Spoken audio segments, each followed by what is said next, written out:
Depuis hier, je vois partout dans les réseaux sociaux que Samuel Etofis a été pris la main dans le sac en train de dépenser et de manger l'argent de l'Africa Foot.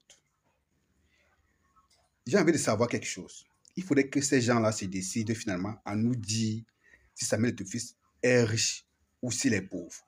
Parce que quand ça arrange certaines personnes, ils traitent Samuel Etofis de mendiant, de pauvre, d'être venu à l'Africa Foot pour se remplir les poches, de ceci, de cela.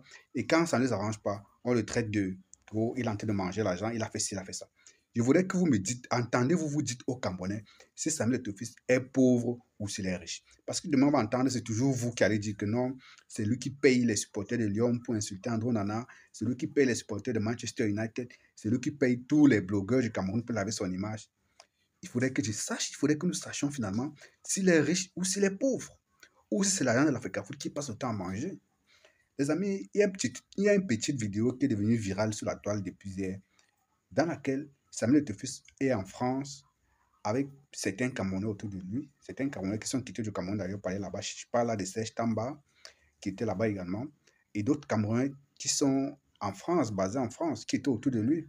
Après le match de nos bébés Lions, parce qu'ils ont joué hier contre la France, malheureusement, ils ont perdu 4 buts à 0. Samuel Etofis était accompagné de plusieurs jeunes Camerounais.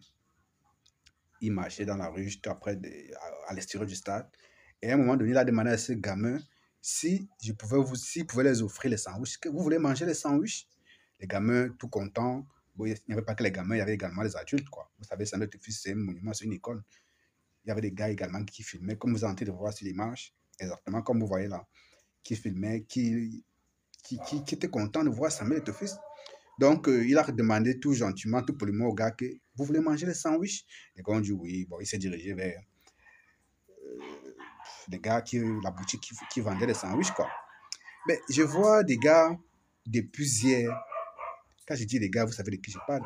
Je vois les talibous. Il y a plein de talibous depuis hier qui sont tellement énervés de voir Samuel Etofis épanoui, de voir Samuel Etofis en compagnie de ses compatriotes marcher. Désolé les gars, je disais, on voit un Samuel Etofis heureux avec ses compatriotes en train de marcher, proposer à ces gars de les offrir à manger des sandwichs.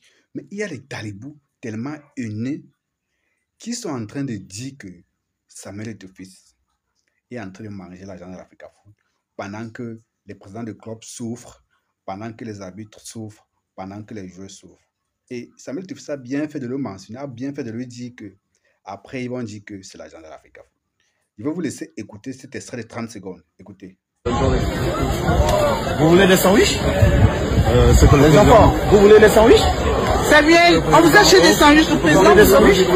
Oui, oui. Très bon que c'est l'argent de l'Africa Foot.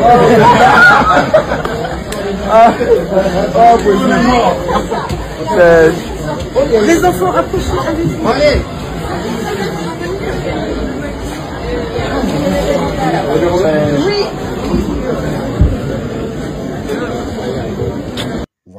Voilà l'extrait qui vaut à Samuel Etofis toute l'incharge médiatique, tout ce bashing dans les réseaux sociaux.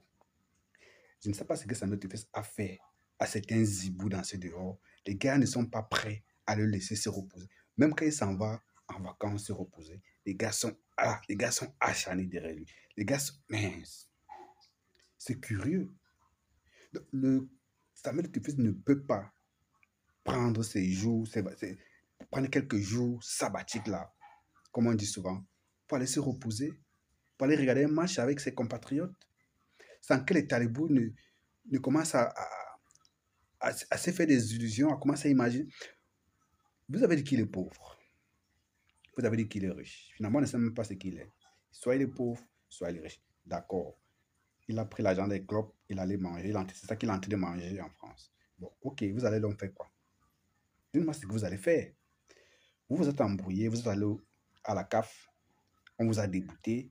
Vous êtes allé au TAS, on vous a débouté. Je ne sais pas où vous allez encore aller. Il y a l'autre qui s'est tellement embrouillé, si bien qu'il a décidé d'aller au tribunal criminel spécial pour dire que Samuel Etofis a détourné l'argent que l'État du Cameroun a mis à la disposition de l'Africa Foot pour les clubs. Donc, ils ont attrait Samuel Etofis devant le tribunal criminel spécial. Voilà les Camerounais, voilà les dirigeants, les gens qui disent qu'ils sont assez intelligents, qu'ils ont assez de matière grise pour diriger les clubs au Cameroun. Tout ça pourquoi? Parce que on leur demande de travailler de façon professionnelle, on leur demande de respecter le cahier des charges, on leur demande de... Les gars sont contents de regarder les championnats à la télé, de dire que oh, Lyon est monté, machin est monté. Les gars pensent que ailleurs ça travaille, à côté ça travaille. Les amis, je vous assure que vous voyez comment les autres pays qu'on qualifie avant, entre guillemets, des petits pays sont en train de travailler. Non, les gars évoluent. C'est parce que les gars sont organisés. Les gars mettent les moyens en jeu pour le foot. Quand vous allez au Maroc, vous voyez les infrastructures qu'il y a. Vous voyez la politique sportive qui est mise en place par le gouvernement, par l'État du Marocain. Vous comprenez qu'il y a une réelle volonté du pouvoir en place, des pouvoirs en place pour impulser une certaine dynamique dans le sport. Pas les nyama-nyama des pète-pète qu'on voit ici au Cameroun. Quand on voit un homme qui veut apporter une nouvelle, on est prêt à la battre parce qu'il a fermé les robinets. Comment les gens peuvent vouloir seulement voler à tout moment sans jamais penser un seul instant ou une seule année que non, il faudrait que non, peut-être les 3 ans, on travaille au moins pour le bien-être de notre football. Donc on veut voler à tout moment, à chaque fois. Les gars font comme s'ils sont de passage dans ce pays, comme si après ça, ils vont aller dans leur vrai pays. Non, je ne comprends pas ça. Les gars ne peuvent pas se décider de travailler au moins une fois pour le bien-être du peuple camerounais. La seule personne qui veut travailler véritablement, vous êtes prêt à l'abattre, vous êtes prêt à le tuer avec la haine, avec vos discours haineux. Mais ça ne va pas arriver parce que si Samuel Eto'o c'était un Camerounais lambda, si c'était un personnage lambda, c'est qui n'existe même plus. C'est qui n'existe plus. Ces gars-là ont peur parce que malgré tout ce qu'ils ont fait, Samuel Eto'o est toujours là debout. Au contraire, il évolue. Il est désormais à la CAF. Après la CAF, peut-être ce sera la FIFA. Donc les gars ont peur. Imaginez, vous passez le temps à combattre quelqu'un. Au fur et à mesure que vous le combattez, le gars ne fait que grandir. Mais vous allez prendre peur. C'est pourquoi vous voyez ces gars tellement... Mais... Be careful, les gars. Be careful. Nous devons protéger Samuel Eto'o. Nous devons le protéger contre ces dracailles-là, contre ces zibous-là, qui ne veulent pas le bien du football camerounais. Les amis, je le dis sincèrement, il ne faudrait pas que dans quelques années, on commence à regretter de n'avoir pas su protéger suffisamment Samuel Eto'o. Parce que les gars d'en face sont prêts à tout pour sauvegarder leur gagne-pain. Vous savez, dans la mafia, dès que tu touches à l'argent, les gars décident de finir avec toi. Comme il a fermé les robinets, les gars sont décidés à finir avec lui. Donc, nous devons le protéger. Il y a une étrangère qui a dit l'autre jour dans un direct que j'écoutais, je crois que je lui ai dit ici, qu'il ne faudrait pas que les Camerounais le regrettent après, que même s'il faille descendre dans les rues du Cameroun pour soutenir Samuel Eto'o, elle est d'accord que les Camerounais devraient faire cela. Je pense qu'elle n'est pas loin du compte. C'est une façon pour elle aussi d'exprimer son soutien et son amour pour Samuel Eto'o. Parce que c'est inadmissible de voir la façon avec laquelle ce gars est traité. C'est triste.